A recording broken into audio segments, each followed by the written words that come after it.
இன்றே டவுன்லோட் செய்து உங்கள் ஃபேவரட் ஷோக்களை என்ஜாய் பண்ணுங்க. கர்ணா, என்ன பண்ணும் தெரியும்ல? தெரியாதுண்ணே. அட, என்ன தேய்ச்சி குளிக்கிற சடங்கடா. ஜெயந்தி, ஜெயந்தி. என்னங்க?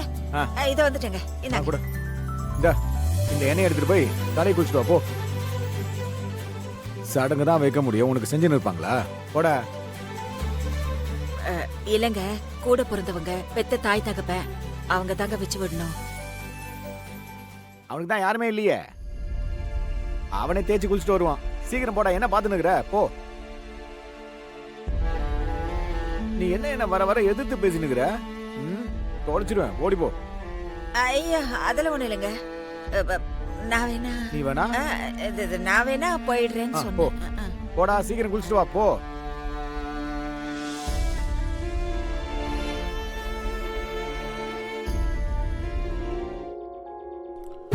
தம்பி, என்னப்பா?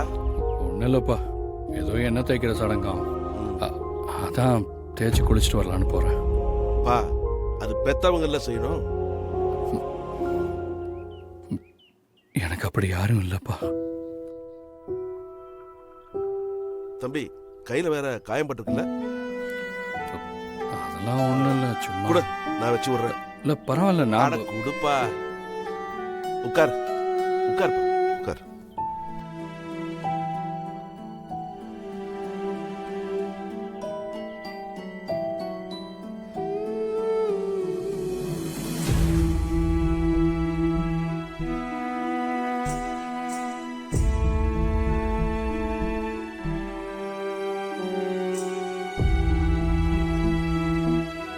எழுந்துருப்பா.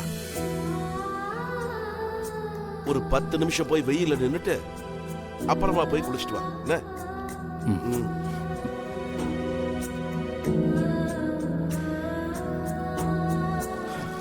டேய் ராகவா, பா, ஏண்டா அந்த பையன் சொந்த பந்தம் யாருமே இல்லைன்னு ஒத்தையில நின்னுட்டு இருக்கான்.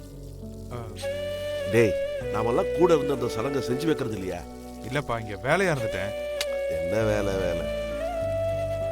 அவன் குளிச்சுட்டு வருவான், ட்ரெஸ் எடுத்து கொடு, அவனுக்கு மாலை போட்டு விடு. டேய், நீ ஒரு சகோதரன் மாதிரி கூட இருந்து எல்லா காரியத்தையும் செஞ்சு கொடுறா, சரியா? சரிங்கப்பா, போறேன்.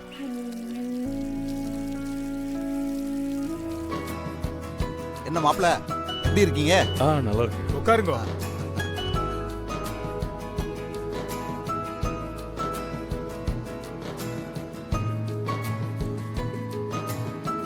மாப்பிள்ளையோட தாய் தகப்பனார கொஞ்சம் வர சொல்லுங்க.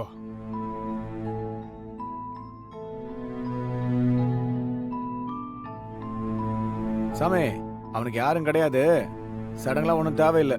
ஆரம்பிக்க வேண்டிய வேலையை பட்டுன்னு ஆரம்பிங்க.